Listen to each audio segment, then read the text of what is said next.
Hari ini kita akan bahas sebuah topik yang krusial banget dan terus terang cukup radikal.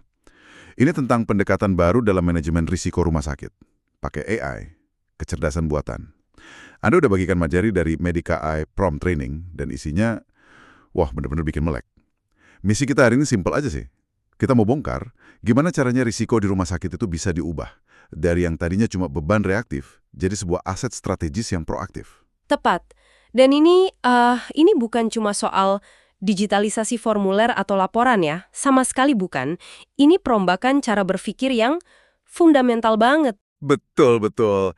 Nah, untuk Anda yang lagi dengerin, saya mau mulai dengan satu pertanyaan deh.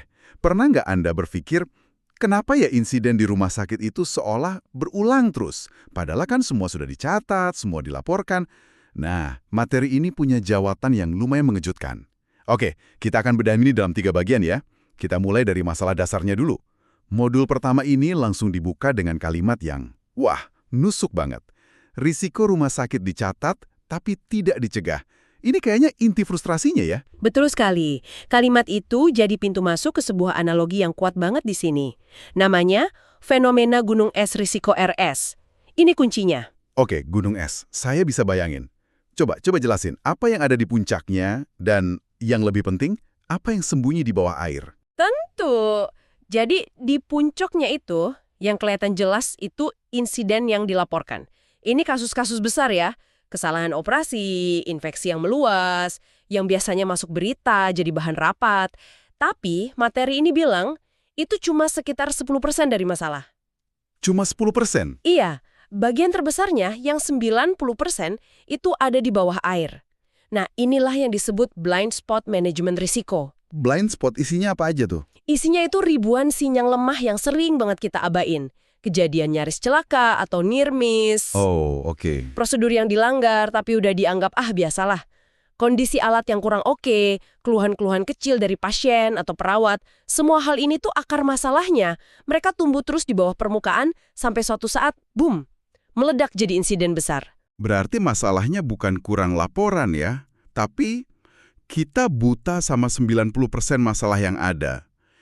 Ini ngeri juga ya kalau dipikir-pikir. Kenapa blind spot sebesar ini bisa terjadi? Nah, disitulah letak kegagalan sistemiknya. Ada 3 pilar utama kegagalan di sini. Pertama, data tersebar. Maksudnya? Informasi risiko itu nggak di satu tempat. Bayangin aja datanya itu nyebar di mana-mana. Di laporan perawat, catatan dokter, log farmasi, keluhan pasien. Kayak mau nyusun puzzle raksasa, tapi kepinggannya ada di puluhan kotak beda. Nggak ada yang tahu gambar utuhnya. Oke, itu pilar pertama. Yang kedua? Pilar kedua, tidak real time. Analisis risiko yang ada itu seringnya berdasarkan data minggu lalu, bulan lalu, bahkan kuartal lalu. Wah, udah basi ya datanya. Banget. Ini kayak nyetir mobil di jalan tol tapi cuma lihat kaca spion. Anda bikin keputusan buat masa depan, pakai informasi yang udah lewat. Oke, data tersebar dan nggak real time. Masuk akal. Terus pilar ketiga, tidak terhubung. Bukannya sekarang semua sistem udah digital. Kok bisa nggak terhubung? Nah, itu pertanyaan bagus. Kenyataannya, banyak rumah sakit itu sistemnya beda-beda. Sistem klinis, keuangan, pelaporan insiden, vendornya beda, dibuat di waktu yang beda. Oh, jadi mereka nggak dirancang buat ngobrol satu sama lain ya? Persis. Kabelnya putus ibaratnya. Jadi mustahil kita lihat hubungan antara misalnya lonjakan pemakaian antibiotik X dengan naiknya infeksi di ruang rawat. Padahal disitulah sinyal risikonya. Nah, 3 masalah ini, tersebar, telat, dan nggak nyambung, akhirnya bikin keputusan manajemen itu lemah, reaktif. Jadi karena datanya pecah-pecah, manajemen itu kayak beroperasi dalam kabut. Tepat sekali. Dan ini menciptakan apa yang di materi ini disebut ilusi aman. Ilusi aman. Iya, ada visual yang cerdas banget. Bayangin Anda nyetir. Kalau lihat spion, jalan di belakang kan kelihatannya lurus, cerah. Itu metafora buat laporan-laporan masa lalu yang kelihatannya bagus, hijau semua. Tapi, pas Anda lihat ke depan, lewat kaca depan, pemandangannya berkabut. Jalannya berkelok, dan ada batu besar di depan. Itulah realitas operasionalnya. Wow. Saya bisa bayangin rapat direksi, semua grafik hijau, semua senang. Padahal di bawah ada bom waktu. Bahaya banget. Sangat berbahaya. Makanya, perlu ada transisi. Kita harus pindah dari sistem yang cuma jadi arsip dokumentasi, yang pasif, ke sebuah sistem kendali keputusan yang aktif. Bukan cuma digitalisasi ya, tapi mengubah fungsi data. Dari cuma disimpan, jadi alat navigasi. Nah, itu dia. Oke, kalau masalahnya serumit itu, rasanya nggak cukup cuma dengan software baru ya. Ini butuh perombakan total. Jadi, apa mesin penggeraknya? Disinilah kita masuk ke pergeseran paradigma utamanya. Mesinnya itu AI. Tapi bukan AI seperti yang biasa kita bayangin. Kalimat kuncinya ini, AI bukan alat bantu, tapi sistem pengendali. Tunggu, bukan alat bantu, tapi sistem pengendali. Apa bedanya? Biasanya kan kita lihat AI itu ya, alat. Kayak kalkulator canggih. Persis. Cara lama itu ngelihat AI kayak kunci pas, sebuah alat yang kita pakai buat benerin sesuatu, terus kita taruh lagi. Pendekatan medik AI ini beda. AI itu digambarin kayak otak digital, pusat sistem saraf rumah sakit. Otak digital. Iya, otak ini nyambung terus, secara real time, ke organ-organ vital, operasional klinis, keuangan, sampai hukum. AI nggak nunggu dipakai, dia terus-terusan memantau, menganalisis, dan mengendalikan. Artinya, cara kerja manajemen risikonya berubah total dong. Total. Ada 3 transformasi kunci. Pertama, dari manual jadi prediktif. Dulu kita nyatet yang udah terjadi. Sekarang, AI analisis jutaan data buat prediksi apa yang mungkin terjadi. Oh, jadi kayak beralih dari peran sejarawan, jadi peramal cuaca yang prediksi badai, gitu ya? Analogi yang pas banget. Kedua, dari reaktif jadi preventif. Dulu kita nunggu alarm kebakaran bunyi, baru cari air. Sekarang AI itu kayak sensor asap super sensitif. Dia bisa deteksi percikan api terkecil jauh sebelum apinya besar. Jadi dari pemadam kebakaran, jadi insinyur pencegahan kebakaran. Tepat. Dan yang ketiga, tentu saja, dari terpisah jadi terintegrasi. AI inilah yang jadi jembatan penghubung semua pulau data yang terisolasi tadi. Konsepnya besar ya. Tapi prakteknya, gimana AI bisa melakukan ini tanpa malah mengganggu kerja dokter dan perawat? Nah, materi ini ngasih analogi yang gampang banget dipahami. Peran AI itu sebagai guardrail atau pagar pengaman. Pagar pengaman. Iya, bayangin keputusan dokter itu kayak nyetir mobil canggih di jalan tol. Dokter itu pengemudi ahlinya. AI bukan buat ngambil alih setir. Sama sekali bukan. Peran AI itu jadi pagar pengaman di kiri kanan jalan.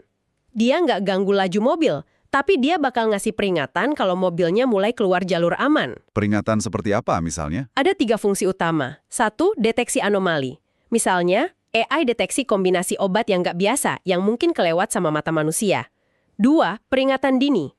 AI bisa kasih sinyal kalau tanda vital pasien di ICU pelan-pelan tapi konsisten memburuk, bahkan sebelum sampai ambang kritis. 3, mitigasi.